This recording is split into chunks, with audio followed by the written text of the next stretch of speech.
o verdadeiro motivo. Porque o carro elétrico pode não ser a solução para o Brasil. Em um mundo onde a palavra de ordem é sustentabilidade, o carro elétrico é apresentado como o salvador do planeta. Silencioso, limpo e moderno, ele é o símbolo de um futuro que já chegou. Nos noticiários, vemos a China e a Europa investindo pesado. A Tesla dominando as manchetes e parece que o fim dos carros a gasolina é uma questão de tempo. Mas eu tenho uma pergunta para você. Por que essa revolução não está acontecendo aqui no Brasil com a mesma força? Enquanto somos bombardeados por propagandas de carros elétricos super tecnológicos, a realidade das ruas brasileiras é outra. E a verdade é que a resposta para essa questão não está na falta de tecnologia, mas em fatores muito mais complexos que envolvem política, economia e até a nossa própria cultura. Hoje vamos mergulhar de cabeça nessa questão e entender, com base em dados concretos e na análise de especialistas, o que impede a popularização dos veículos elétricos no nosso país. Prepare-se para ouvir a verdade por trás da narrativa. A revolução dos carros elétricos não é tão simples quanto parece, e o Brasil pode ter uma solução muito mais inteligente e eficiente, que já existe há décadas e que está bem debaixo do nosso nariz: a luz e a sombra do carro. Elétrico global. A primeira coisa que precisamos entender é que o sucesso do carro elétrico em outros países não é um fenômeno orgânico. Ele é, em grande parte, impulsionado por incentivos governamentais massivos e por uma infraestrutura criada para forçar a transição. O controle chinês. O preço da liberdade. A China é o maior mercado de carros elétricos do mundo, mas por quê? A resposta é simples: o governo quer que seja. Nas grandes metrópoles chinesas, o governo não apenas incentiva, mas praticamente obriga a população a ter um carro elétrico. Placa verde. Nosso primeiro ponto é a cor da placa. Na China, carros elétricos têm uma placa verde, enquanto os a combustão têm placas azuis. Mas a diferença não é só estética. Os carros com placa azul são proibidos de parar em muitas áreas nobres das cidades e, em estacionamentos de grande movimento, simplesmente não são aceitos. É a famosa frase: ou você tem um carro elétrico, ou você não vai conseguir estacionar. O preço da placa. Para controlar o número de carros a gasolina e diminuir a poluição, o governo chinês faz um leilão de placas. O resultado: uma placa para um carro a gasolina pode custar o equivalente a 100 mil ou até mais. Isso cria uma situação bizarra. Se o consumidor já vai pagar uma fortuna só pela licença, ele não vai comprar um carro barato. Por isso, as ruas de Pequim e Xangai estão cheias de BMWs, Mercedes e outros carros de luxo a combustão. Não porque a população é toda rica, mas porque o alto preço da placa praticamente obriga o consumidor a justificar o investimento com um carro de alto valor. A revolução das motos. E para quem não pode pagar um carro caro? A China também tem a resposta. A maioria das motocicletas por lá são elétricas. E o mais interessante, a bateria pode ser facilmente removida e levada para casa para ser recarregada em uma tomada comum. Uma solução inteligente e barata para um país que enfrenta problemas de infraestrutura em prédios antigos. A conclusão é clara. Na China, o sucesso dos carros elétricos é uma questão de política e não apenas de preferência do consumidor. O dilema europeu: subsídios e falhas. A Europa também entrou com força na onda dos carros elétricos, com uma motivação dupla: diminuir as emissões de carbono e, claro, reduzir a enorme conta com a importação de petróleo. Até recentemente, muitos países europeus davam subsídios de 5 mil a 7 mil euros para a compra de um carro elétrico. Mas a realidade nos mostra que o sucesso não é uniforme. Nos países do norte da Europa, como a Noruega, Dinamarca e Holanda, onde a renda per capita é altíssima e a população é menor e mais concentrada, a adoção é grande. Mas a história muda nos grandes países com renda mais baixa, como Itália, Espanha e Polônia, onde a participação de veículos elétricos no mercado é mínima, mesmo com os incentivos. O motivo? O carro elétrico ainda é um produto de luxo e os modelos mais baratos têm pouca autonomia. E a infraestrutura?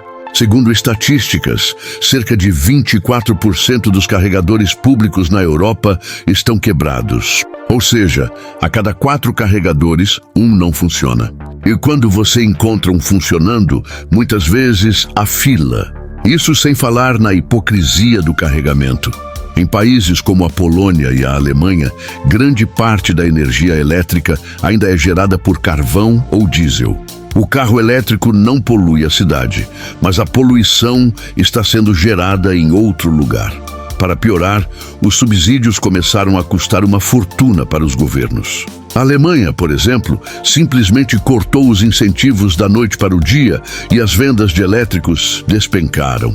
A França criou uma multa altíssima para carros que emitem muito carbono ou são muito pesados, o que fez com que a venda de modelos como a Porsche Macan e outras picapes despencasse, matando o mercado 3. A questão continental, o desastre da Hertz. Nos países de dimensão continental, como Canadá, Austrália e Estados Unidos, a adoção de carros elétricos também é muito baixa. No Zilui-Ua, por exemplo, a venda de elétricos é de cerca de 7% no total. Mas se você olha de perto, a maioria dessas vendas, cerca de 500 mil carros, acontece em apenas um estado, a Califórnia. A Califórnia, se fosse um país, seria a 5ª maior economia do mundo. Lá o governo federal, estadual e municipal dão tantos subsídios que um Tesla de uns 45 mil Harleys pode sair por menos de uns 28 mil Harleys. Mas se você sai da Califórnia, as vendas de carros elétricos despencam para 3% ou menos. E não é à toa que os estados que mais compram elétricos são os que votam no Partido Democrata. Enquanto os estados rurais e conservadores, que votam no Partido Republicano, compram picapes a combustão. Um exemplo prático e chocante disso foi o da locadora Hertz. A maior locadora do mundo comprou uma frota de 20 mil carros elétricos para alugar. Recentemente, a empresa vendeu todos, tendo um prejuízo de 245 milhões de dólares. Por quê? Porque as pessoas que viajam ou precisam dos carros para o dia a dia os devolviam descarregados. Era um pesadelo logístico.